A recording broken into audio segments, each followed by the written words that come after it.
are Hello. you? Very well, thank you. How are you? I'm wonderful. And I had that little countdown, which always makes me ready because normally our lives without that countdown, I'm like, am I live? Those are usually my first words. So the countdown helps me. But today, guys, as you know me, I'm Randi Mendez and with Mendez and Associates at eXp Realty. And today I get the honor of speaking with Alice Escalante at Ticor Title. And today we're going to be talking all things prelim. And we were laughing right before we started because you know, that's exciting for us, but that probably speaks to the fact that we're in the real estate business, right, Alice? Absolutely. Right. So prelim, let's just start at very, very basic. So we're talking to a home buyer. Okay. What is a prelim? What is a preliminary title report? A preliminary title report is everything that we know right now that affects the property that they're buying. So it's going to have the current owner of the property listed. It's going to have any title requirements we will need to clear before we can close. It will show the exceptions, such as the taxes, the sewer dues, the garbage dues, easements, covenants, conditions, and restrictions, homeowners association documents, if any, and any deeds of trusts that are of record, or any negative items we need to clear prior to close. It'll also have the legal description of the property. It'll have the last insured deed, and it will have the maps, and it'll also have the description of the title policies we're going to issue at close. Oh, goodness. Okay. So that is like a plethora of information. So if we were making that bite size for a home or a home buyer, when would they get that and kind of what would they look for inside of a preliminary title report? So typically the preliminary title report's issued 72 hours after the escrow opens. That's in a best case scenario, non-COVID-19 with the backlog. And the most I understand that. thing, so the first page of the preliminary title report has our company logo. It'll show the prospective buyers' names. It'll show the proposed loan amount. And then the second page will show any requirements we need to clear prior to close. Most of our preliminary title reports say there's no requirements, we're good to go because everything else that we're going to see is normal. Sometimes it will say we're either going to need a statement of information for the buyer because maybe the buyer has a very common name and is matching up with somebody else's name in the county that maybe has some items recorded that we need to clear, or it can also have some conditions for the seller to clear. Also, it could have any prior deeds of trusts maybe that haven't been properly reconveyed. Then it will show property taxes that affect the property. It'll show any sewer dues, any garbage dues. And then if your property is located in a homeowners association, it will show the different homeowners associations that affect the property. And then it'll show seller's current financing. So it basically is a ton of very important information, right? It gives you the history of the property that you need to be aware of right now. Right. So as a real estate agent, so just to kind of back up a little bit, you're buying a home and you're going to go through the pre-approval process. You're going to go through the home shopping process. Then you're going to go through the offer process, which all of that in itself can be a roller coaster, right? Especially in this market. Now you're excited because you're in escrow. Oh my goodness, I'm in escrow. My offer was accepted. And now this is where all of this fun begins. So really, a lot of times here's been my experience, and I think it's almost should be mandated that real estate agents go through the buying process before they're actually representing buyers to kind of just know what's happening on that side. But what I see a lot of times with buyers is that everything just comes at them so quick and they don't even know. It's like prelims get emailed to them and information's coming at them and they don't even know where to begin. So what we're doing today is we're letting you know, hey, you're in escrow. And when escrow opens, what you need to watch for is that preliminary title report. And now we're going over why you want to take some time and really read that preliminary title report. And how can we as real estate agents kind of come in? I mean, because obviously for me, just being honest, Alice, I want to always remain in my lane, if that makes sense, right? I don't want to overstep into a world that I'm not overly familiar with. And so a lot of times I like to lean into my professionals, but at the same token, I want to do my due diligence and be an extra set of eyes and help my buyers navigate a very foreign process. So how could I do that as a real estate agent and really kind of guide them with the preliminary title report? Well, the first thing you need to look at is the second page of the preliminary title report, where it says requirements needed to meet prior to close. If it says none, everything else should be gravy. Everything else should be normal. If it has things in there, you need to pay attention to what it says. So the key, real estate agents, is to read the preliminary title report. Second page. Look at the second page. Two, right? So at least page 2, you want to read that, and then what else? Okay, so I want to talk all things prelim today. And you've been in the business a really long time. So could you give us a story or maybe an example of like a prelim gone bad? Absolutely. So just a colorful one was where we had a seller trying to sell the property to the buyer. And the first requirement we had on our prelim was the sellers that signed the contract aren't the ones that own the property. So they went into contract and said, this is my property, I'm selling it, but completely different people are on title. So we had a requirement as to, how do you think you own this property? So that had to be a fun conversation. It's always in the back of somebody's head that yes, they have it. So what we always encourage our listing agents to do is get a property profile and make sure everything matches up. In that instance, they had deeds that were changing the ownership, and it was family. But at first glance, if I send that prelim out to a buyer and a buyer's agent and they open it and say, well, wait a minute, that doesn't match. We all played the matching game when we were kids. That obviously doesn't match what's going on. That could cause alarm to your buyer. Right. So in that instance, it was family deeds. It had not been recorded. They were held. So we had certain requirements to clear before we could move forward. That is a really, you know what, it's funny because so again, we want to just really help you to understand this, but a lot of times, and I'll be really honest with you, Alice, I've been doing this for 16 years and I do it at pretty high volume, now I haven't always done it at a high volume, but I think I'm at like 60 year to date. So it's funny because you feel like you have the process down. So I'm in my groove of things and, flying through escrows and it's a very normal process for people to deed people on and off. And so we had a client, and this is the reason that this came to mind is because this is what Alice was speaking to, is when you have something that hasn't necessarily been recorded. So a lot of times people will actually have a deed prepared and then they'll hold it and they'll take it to record it later at the recorder's office. Correct. And so that's what happened in the situation she was explaining. Well, it was actually Alice that we had a deal together, and my buyer called me and was in tears and was like, Alice said, I can't be deeded on. And so I think that this is, it's a little bit off topic from the prelim, but I think it's so important, right? And you helped me to understand that, that even though it's like a 1 in a million, Alice has been doing this so long and she's such a seasoned professional. She had the 1 in a million situation where it was an issue that somebody was deeded on. Is that right? So in that instance that you're speaking of, there was one person on the contract listed as a buyer. And there was one person going on the deed of trust with the new loan. And there were 2 people showing up thinking, we are buying this house. And that was not so. So we had to add them to the contract with an addendum, add them to the deed of trust. And that was, if I remember correctly, that was Guild and Shayla. And she was able to do it at the last minute and still record the same day.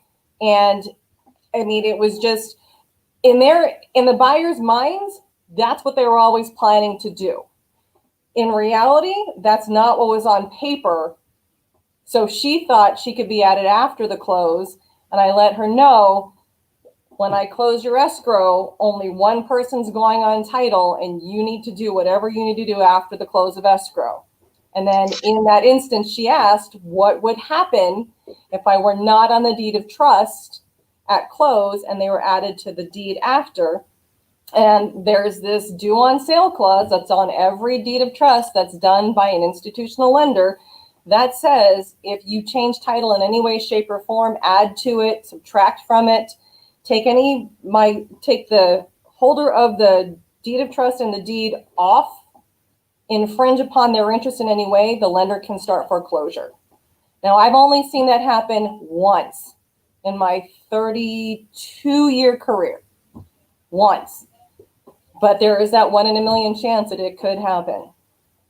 Well, and that's what I love. You know, that's something that really attracted me to, it's always weird when you say that. That's what attracted me to you, Alice. Is that you kind of, but it was that deep forethought and that 1 in a million scenario. Because at the end of the day, what you do want as a buyer, even as a seller and as an agent, is you want to protect people from the one-offs, right? Mm-hmm. And it never feels good. I mean, I just had one that fell out of escrow, and it never feels good when it goes wrong. And it inevitably does go wrong. And so you do want to make sure that you're really dotting the I's and crossing the T's. So I think that this is something really important, because again, we're in excitement mode, and you're 100% right. The buyer, as the buyer, where you're usually at by the time you get, the prelim, is you're still in excitement from getting your offer accepted. And then probably by week 2 or 3 of escrow, you just want to close. Everybody just wants to close. We want to get the house closed. We want to get moved in. We want to get on with our life. And so I think a lot of times as buyers, people are signing away and they're not 100% understanding things, especially right now in our market. If I'm just being honest, I think we're going really, really fast. I know everybody's working hard and doing a good job, but I know that, again, if I'm just using myself as an example, about a week ago, I just said, okay, slow down. Nobody, don't close a house. Nobody close a house. Everybody just pause for a second. Is everybody good? Is everybody know? Like, let's look at every single escrow. And my little 20-minute morning team huddle turned into like a 3-hour meeting, because I was like, we're going down each escrow one at a time, and we're going to talk about it.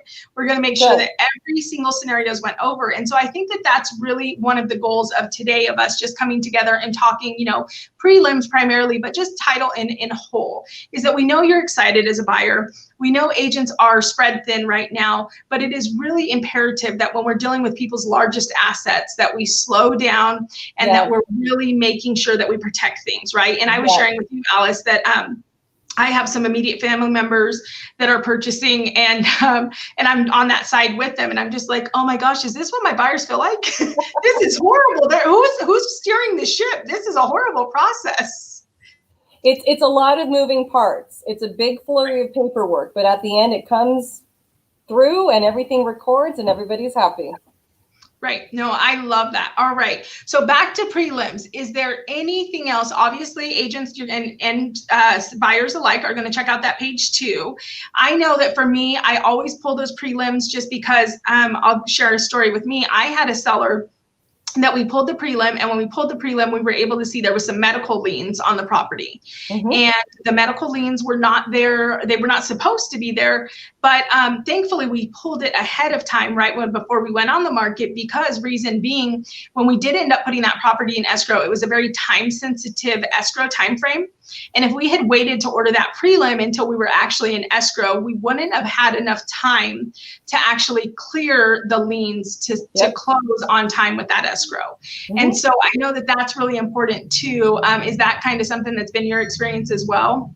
Yes, we always like to have agents pre-open their escrow so that we have time to investigate, because a lot of times sellers think, okay, I'm going to sell this property. I've got a 30-day tight close. And then we're calling saying, we have some things we need to clear. We're going to need your assistance. We had a deed of trust just recently from 1988 that was still of record, that we had to chase the reconveyance.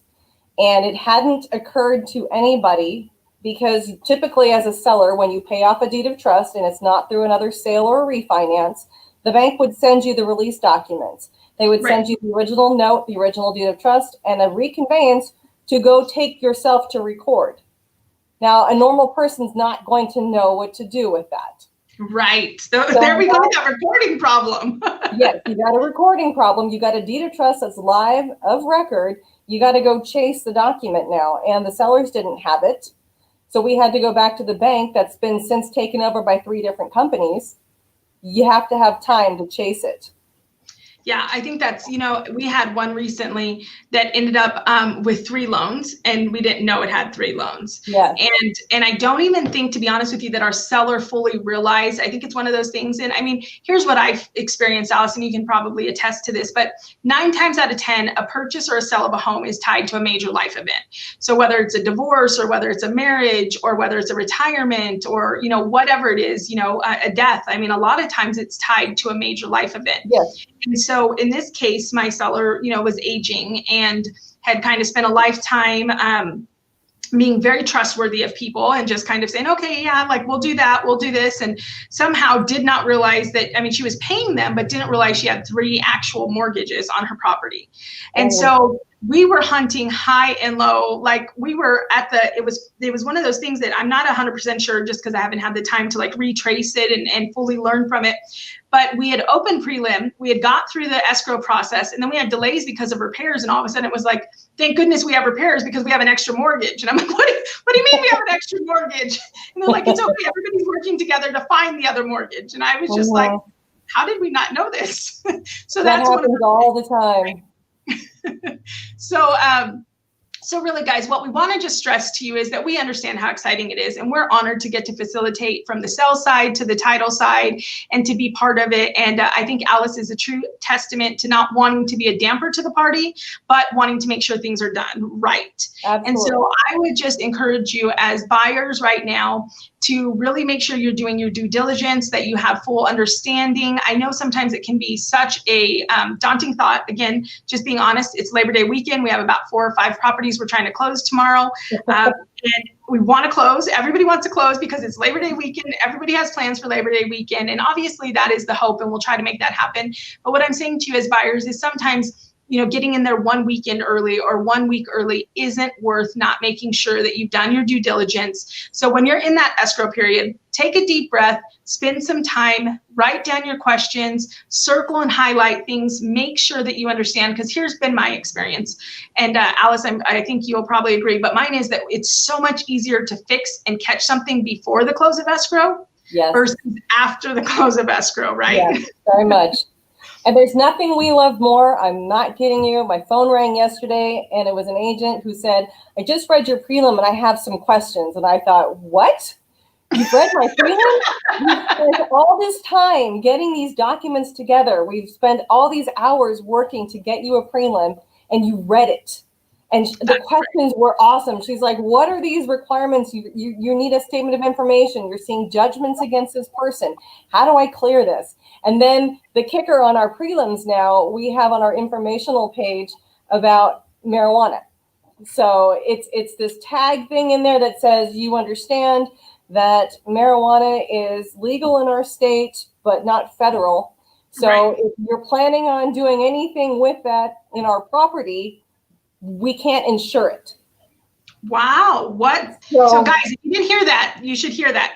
Homeowners, I mean, buyers, sellers, agents, I mean, this, and if they're not reading the prelims, there's a good chance they're not aware of this, right? So we're saying if you're planning on doing anything with the manufacture of anything at the property and you tell us, we cannot insure it. Wow. So there is a caveat in there. So don't do that. Wow, that is, I mean, I gotta tell you, I always look for the nugget, and that's probably one, because to be honest with you, I mean, again, just being really honest, I remember 4 or 5 years ago, it was much more like, you know, I happened to have a distant family member who that's their industry. And so I've got a couple of referrals over time, and I remember it being so foreign and like so, you know, like it was like, oh my, like where do I even start? Like, how do I find a facility or do this or do that? And now as I've shifted, now I can recognize a call. I'll take a buyer's call and they'll ask a couple questions, and I'm like, okay, tell me what you're doing. And then they, you know, they're always hesitant, and I'm like, tell me what you want to do. And then they tell me, and I'm seeing a trend that more and more people are, you know, just for even personal use, just for personal use, you know, they are growing and things like that. And I think it's one of those things that wherever you stand on the spectrum doesn't really matter. Doesn't matter if you're pro, if you're against. The bottom line is that this is something that has happened in our society. It's you know, it's happening across our country. And you're right, Alice, it's really tricky because on a state level, it's legal. On a federal level, it's not.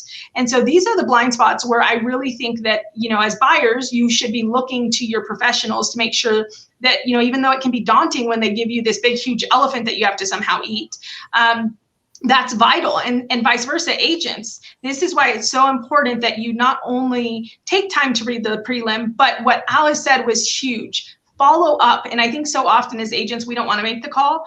I always confess, like I probably should know this, but can you answer this question for me? And sometimes I feel silly, I mean, because again, I think sometimes we let ego and pride get to our head and we're like, oh no, I'm doing great in the business. I don't want to ask that question. And that's just silly. Like, let's ask the questions, let's continue to learn, and let's protect our clients and their assets, right?